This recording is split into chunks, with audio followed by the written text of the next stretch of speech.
Siamo con l'assessore Marta Dalla Vecchia, con la delega al turismo. Facciamo una panoramica su quello che offre la città di Padova per le imminenti festività pasquali.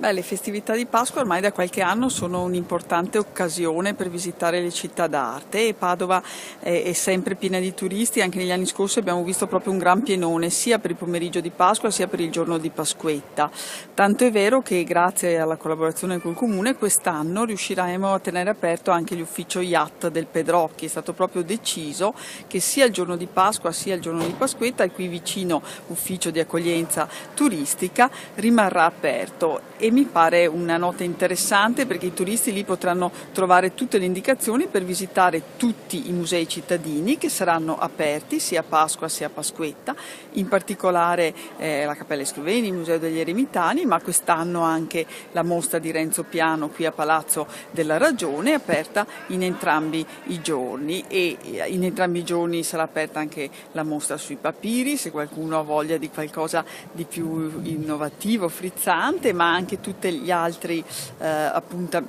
altre occasioni che Padova può offrire per una gita anche di tipo culturale sono a disposizione dei turisti e anche l'orto botanico sarà aperto.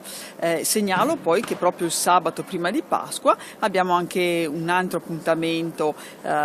per chi volesse venire a Padova, e sono i volumi urbani, edizione che si ripete per 2 volte all'anno, in cui si potranno trovare stampe antiche, libri